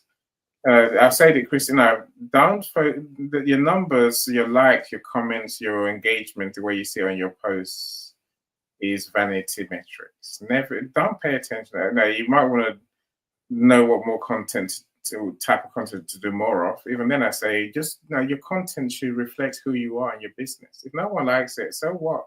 People are looking at it and they're getting the message. They're seeing you as that person who does that. Even if you get 1 like, 2 likes, don't worry about that. You're really not. It's the most unimportant thing ever. Get just like same as me saying having 100,000 followers does not mean you're going to sell more. It really doesn't. I see it every day. It doesn't mean unless you have an engaged audience, an engaged community of people.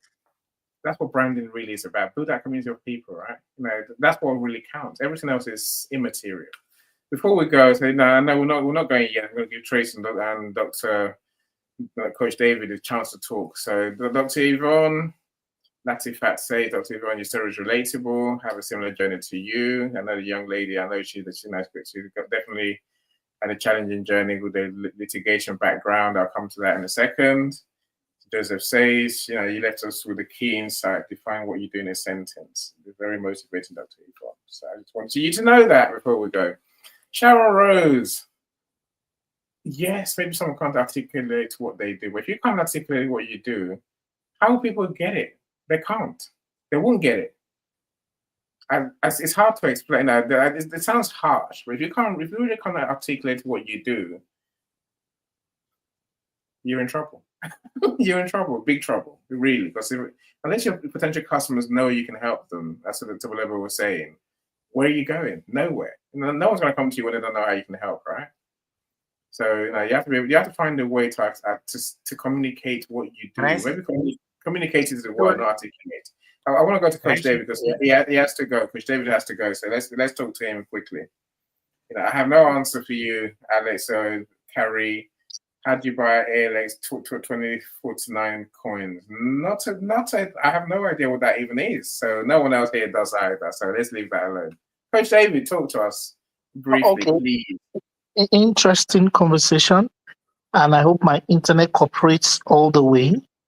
Thanks, Christina and Tobiloba and everyone who's spoken. I've not been here for too long, but I wish I had a long time to interact with us. But deep conversation.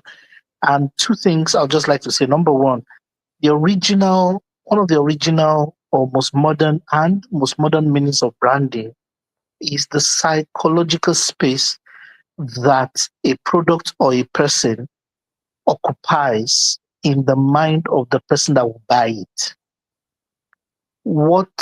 And much more recently, the value that person or product has in the life of the consumer is the brand.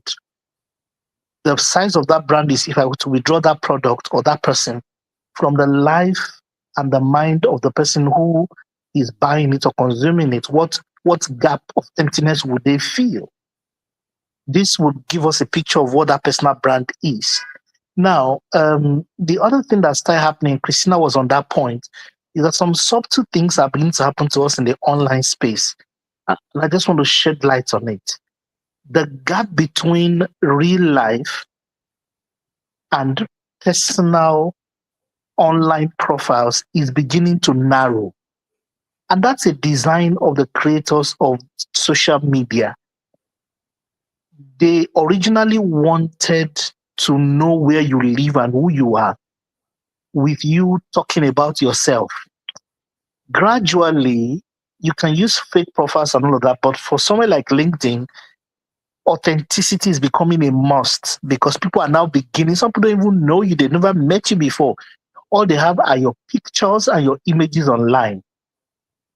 If you know that you have a product to sell, you may want to quickly open a business page and begin to connect from that page strictly. If you want to still sell from your personal profile, which is your personal brand, in quotes, then you've got to be ready to invest. You can't just take selfies and pictures and show your lifestyle generally without you thinking about the corporate thing you want to sell from your personal brand. What do you want that brand to stand for?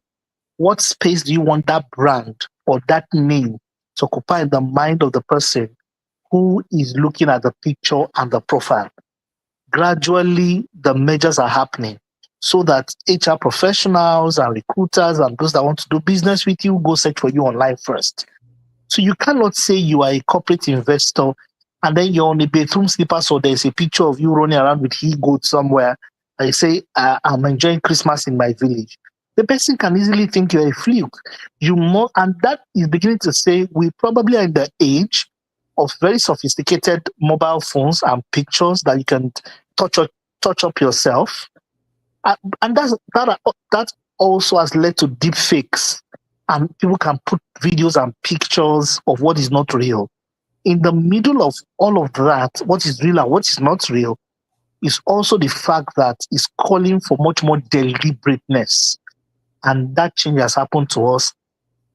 And I don't know whether we know that we are in the age where personal branding has become the only way to maintain authenticity. You're probably looking phony or funny because of the way you look and because you approach your profile by being just simple. The new definition of authenticity is that through the line, you're an authentic person. And you may make that mistake, but that's how people are viewing you. People won't be able to divorce anymore who you are on the main street and online. But some people don't even know you on the main street, they never meet you on the main street.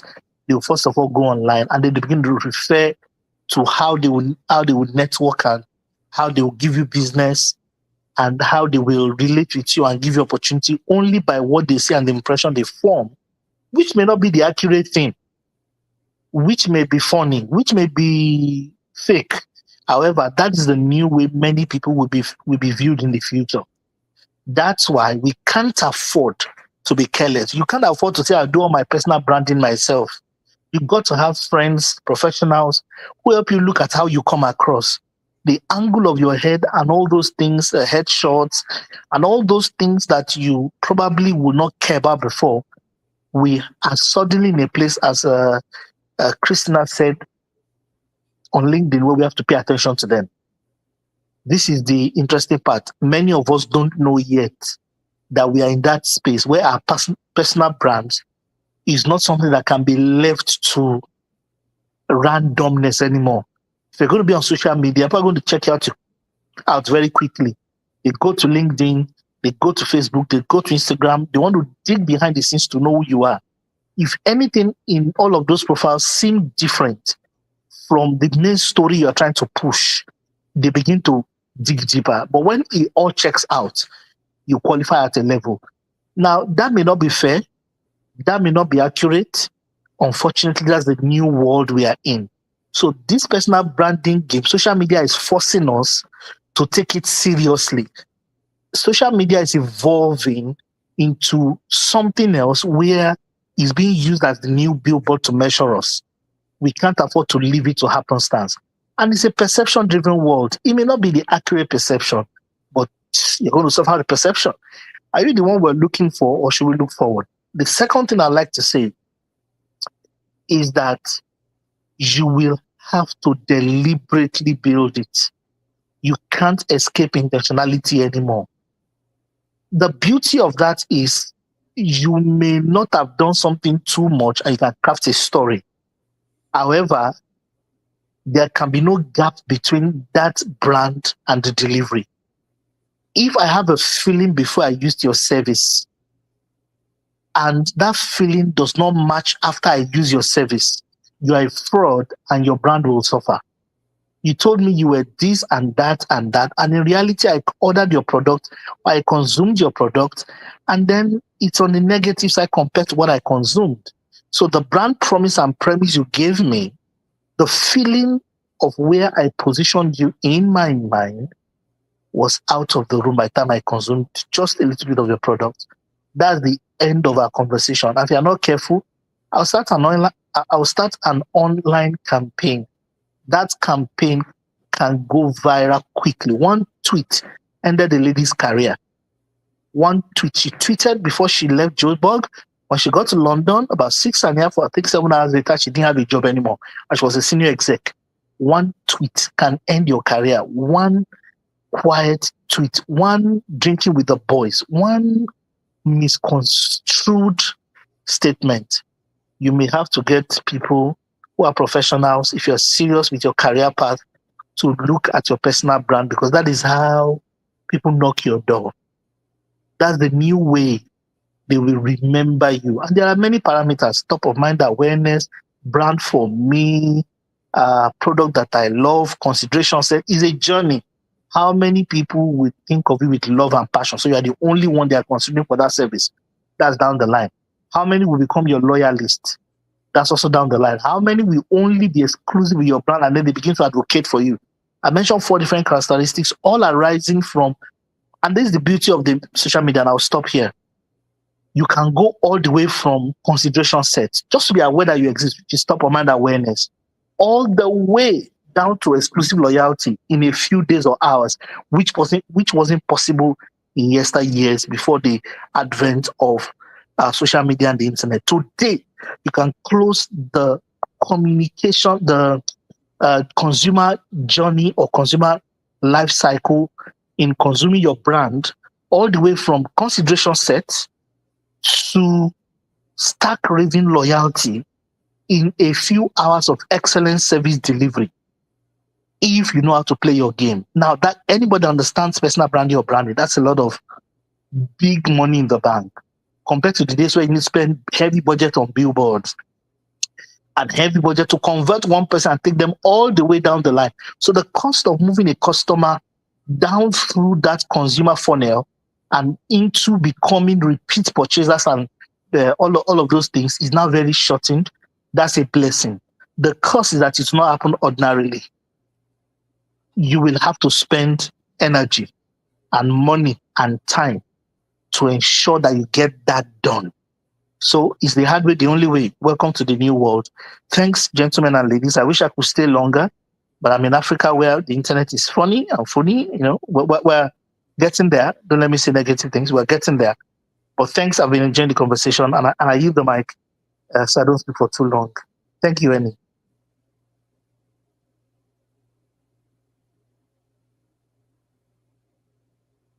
Hello. I yielded the mic. I'm here. Christina's there. Christina, why do you say quiet? If I keep quiet, then please jump No, in. it's great. I mean, I was just listening very carefully what Coach David was saying. I agree with a lot of the points made.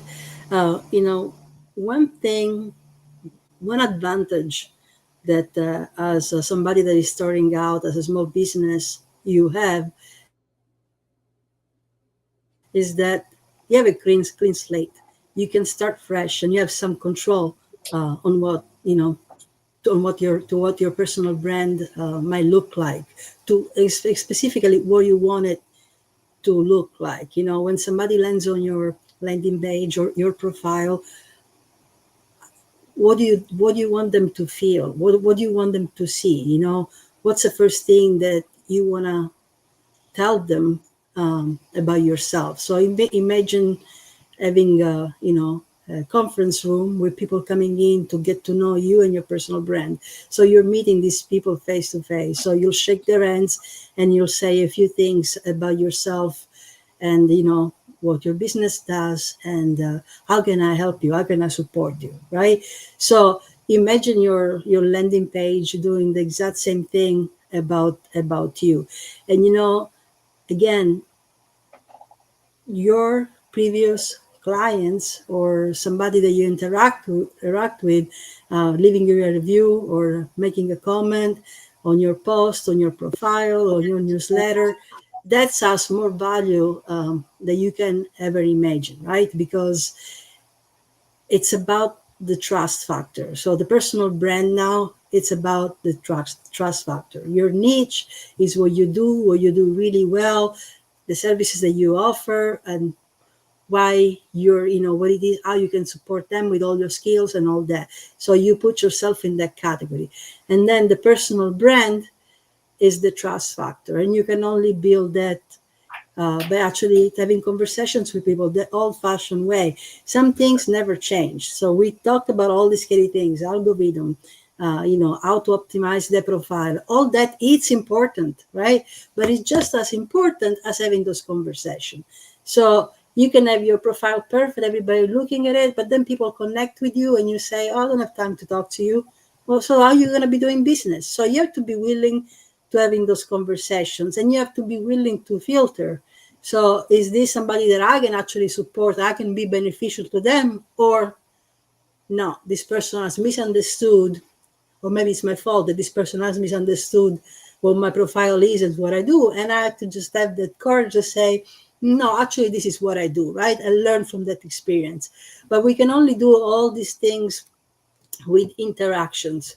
So, the social media, I say that all the time, we forget that, but it's not all fun and games. Again, it has to be, we are here to do business, right? We're here to leverage personal brand, to build the service business from profile to profit. That's what we're here for. So if we're here to do that, at least that was the conversation of today, we have to be deliberate about it and make sure that every interactions we do have, whether it's on video, post, newsletter, we are offering some kind of value that serves as our business card. So that's really important to me. That's how I've been doing business on this platform for almost 4 years. That's what's working for me. That's what I teach my client. Be yourself. Build a business from the heart with something that you do love and enjoy. But don't forget that now you're visible. At least you want to be. So what do you want people to see? I like that. I like that. I think Coach David made a very good point. I made many good points. I say, but building on what you're saying, Christina, I think the thing that stood out for me amongst the geniuses shared is, what are others saying about you? After our network, they're part of our branding. The people you serve, your customers, even your prospects, people who meet you. What do they say about you? You see, I always work on this simple principle, Christina. Whoever I meet, even if I'm not going to work with you, I always aim to leave people feeling better than when they met me. It's a deliberate strategy. There's many ways that you can do that, by the way. Literally, now you can compliment them. You can go deep into their passion, for example, and I get them to talk about what really excites them, and empathize. As we were talking about earlier, empathy, understanding people, getting on the level with them, knowing what they're really saying, how they're feeling. That's empathy, right? I'm saying, be interested in what they do and what excites them. If you can help them, of course, offer them help. I'm not saying sell them. I'm saying just elevate people. If you leave them feeling good, they'll say good things about you. See, I'm lucky, Christina. So are you. Again, when we do events, Tracy gets the same thing. So does Trabiloba. Is that we will do events, right? Now people say, Tracy, you're an amazing person. Tracy's like, me? Just little me. I can see it if you look on her face when they're doing it in the chat. And she's like, I'm just me, right? But it's like, what you do affects people. So elevate people, and you see the results. I promise you. That becomes part of your brand. Of course it can. Those people go and tell other people. Tracy's amazing. Christina's amazing. We know. Now you know too, right? And they will know too. It's not about what we say; it's what other people say about us that really holds water. No, I'll leave it at that for now. Tracy, please, no, you're the last to come and share with us today. At least the show starts soon. But talk to us. Take 5 minutes and share with us what you're sharing with us today. Give me 15 seconds. That's more than enough. I'm And here. you're always succinct. Go for it. And I think this StreamYard is going through some new version because I see two of me, one on the side and one in the middle. Is that what you see as well? Any? That's myself. No, I'm talking to myself. I guess I'm gonna have a different version. You can delete one, right? One is for those on mobile. The left one is for those on mobile. And the right. No, I just have one computer. I will figure that out. Okay. I'm here to support you, and I learn a lot from all the speakers, Coach David, Christina, and Toby. And I just want to add something quickly. I do believe that keeping it brief, short, is very important. With people's attention span is 7 seconds now, we need to focus on the message we're delivering, and people has to understand within that 7 or 15 seconds, whatever it is, because communications now are less interactive. It's more directional. It's very unfortunate with younger generation, and also this platform is LinkedIn, for example, transforming from professional to social. People do not pay too much attention anymore. I think we have less and less serious-minded business people here doing business. It's more like a blend of social and professional. Don't know where it's going toward. Maybe just another Facebook, Twitter, X. So message sending from us or sending from any personal branding or business brand need to be focused, very direct, and purpose-driven, hopefully. As the thing I want to say, just keep it short, simple, maybe sweet. Thank you, Annie. Tracy is always to the point. We like that, Tracy. So, Alavine, welcome. Never too late to our party, my friends. They join us last minute, first minute. Will they spend a minute with us, half an hour, or 2 hours? We thank you the same way, right? It could be somewhere else, but you're here today. Who's LinkedIn user? I have no idea. Christina, maybe? We lose. I don't know who. So if you put your name there, I will know for sure. Yes, Tracy, my Superman chat. Ignore that. That's my wife's joke, right? Anyway, Christina, talk to us. You're muted. Are you muted? Yeah, you're muted. Yes, I said I love your new logo, Superman. Leave me alone. Anyway, I could explain it in a long way. So I came home last night. I have a T-shirt just like that. Next time I'll try to wear it. The wife is like, all your clothes need to wash them. So I haven't worn them. So I'm going to wash all of them because where I've been, it was almost contaminated. So if you were my friend, I'll tell you the full story. But anyway, they shared a lot of gems today, Christina, right? So we've learned a lot. Yes, I wanted to answer a couple of people from the comments before we leave. Which ones? Somebody was asking about, and I know that this is a little bit off topic, but somebody was asking about eBay. Yeah. So how do you do this bigger business on eBay? I think was a question. Yes. So here's the thing, right? I used eBay for nearly 2 decades. I was one of the first account holders, and I did it for my career, really. So it's not very different than when you do a headline where you're selling on eBay, right?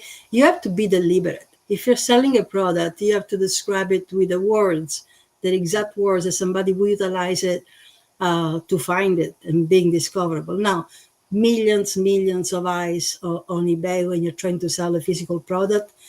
So that's definitely, if you have product to sell, that's a platform, good category tree, easy to put it there, but just you have 80 characters to do a title. So don't make a sentence, make it really keyword centric and you'll be successful. And then if anybody's using eBay, just download the app, because it's so amazing. You say what you want to sell. It's going to tell you, does it look like this? Yes. Snap a few new pictures. It puts it already in the right category, and it already tells you what the price range is and what shipping method to use. So eBay has been using AI for a long time now. Is able to match the product and is able to teach you how to list it correctly. And I saw some comments that now is doing print on demand. Yes, but it's relatively a new game. And if you want to do print on demand, I would say either use Etsy or Zazzle, because they had a little bit more experience doing that. If you do print on demand with eBay or Amazon, now you have to make sure that the third party is doing all the shipping on time, otherwise you get in trouble. But if you want to sell physical product, eBay is the one.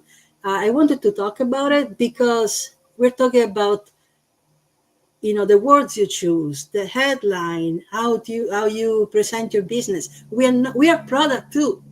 So it's not very different than when you sell an item on eBay. So you're using all the words for the item to be discovered by people that are the one to buy it or collect it, right? Same thing. You use all the words that somebody would use to find you and the services that you offer. So just like eBay, LinkedIn is also becoming keyword centric. eBay has been like that for decades. LinkedIn is doing it now. They're filtering. eBay has been filtering their meta tags for decades. LinkedIn is doing it now. This is not science fiction. That's what's happening. That's all. Yeah, no, I agree for sure. Look, I think see, one thing I take away, there's many different things we have to do when it comes to personal branding, right? And don't rely on only one source. Unless your target audience really is kids. There's no money in kids, by the way. Who said that? Don't look at me, right? Mothers spend money. Go on TikTok. Mom spends money. Talk to the parents. That's why we do adults platforms like this, right? And Tracy, I agree with you.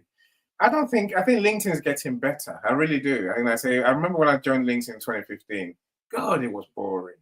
Before that, it was even more boring. It was a CV job search market, really. When I came here, I was determined to break LinkedIn to make it a social website, and the social site now it is. We're nearly there. I'm not saying we will enjoy looking at pictures of people's food or their cats or their babies, but the people that's people for you, right? Or their turkeys. Amongst those people, it's opportunities. Really, your customers are amongst those people. If you know who they are, you can identify them amongst those who like the funny stuff, right? The weird stuff. I'm saying, but otherwise, know your audience. And there's something that I want everyone to know. Branding is simply, it's not how you look. It's simply how you do what you do. Coach David mentioned it, delivery is everything. There you design a way that you do what you do. See, that's what I had to do. That's why I realized after 10 years I had to do on LinkedIn. Define a way that any does events anyway, whether you like it or not. That's what you're gonna get. Now, some people don't like it. I work with them. I do an event with them. That's the experience. That's too noisy. Don't like it. I want it to be just me talking. I'm like, okay, I'm not for you. Go somewhere else. Then it's fine. I'm saying, do what you do. If you can't do great things, do small things in a great way, but do them your way. That's branding. Maybe there's another conversation in this, Christina. I'm sure there is, right? Maybe next we'll talk about branding for physical products. Rather than today is branding about your service business. Let's talk about branding for physical products. I think that's a different angle. So yes, many similarities, but ultimately branding is unless you get seen and get known for what you do, and you do what you do in a genuine way. And all the things we mentioned, your brand is a God-given gift. I love that from Toby Labor earlier. It really is. What is your God telling you for how you have to do what you do? That's a real differentiator. It's my idea and Christina's idea, two different things. We all have our unique ideas. They're there to live yours. There to create your process, your way, your unique way from day one. That's what we're calling on you to do. That's what the Global talks a lot about, right? Those who do succeed. If you don't, you might succeed. You may, right? You might remember like Coca-Cola. Later on, you put a brand on top of the products, right? But then you can create that today and build on that every year. Then you're going to get bigger and bigger. Serve more people. I tell you, it was glorious. No, I need to let you go because I need to go myself. Christina, thank you so much. Tracy, thank you as always. Please, Tracy, next time you do an event, invite me. You know, you invited me in a group chat, but there was no link. I was heartbroken. Put a link there, please, next time. Thank you so much, everyone. Joseph, you're a star. Latifat, so glad you're here. Sharon Rose, all the others who've joined us. Jackie, Carry and Alexis. There's many more. We're back again in 2 weeks' time. But more importantly, join us for Lisa's show about menopause and holiday meal preps. Americans have 2 holidays coming up, so what's 2 days' time, right? Yeah, two holidays, Christmas and Thanksgiving. We only have one, the rest of us. No, we've got 2. New Year's is another one, right? It's quite big in our part of the world. Well, join us in 2 weeks' time. We're going to have another great topic. In the meantime, connect with each other in the comments. Connect with Christina. Connect with our speakers. Connect with me. I don't know what you do. I can't call you, can I? Branding starts somewhere. Start today, my friends. Take care, everyone. Take care, everyone. Christina, please, you can have the last word. Just my last word is thank you for joining these events. I see a lot of returning faces, so just want to say thank you for coming, and we'll see you in 2 weeks. I love my friends. I really do. Thank you, everyone. Bye, everyone. Bye, everyone. Every step forward is a new beat to your drum. Achieve success with Global.Media.com and celebrate it with or without champagne or rum. Achieve success with Global.Media.com.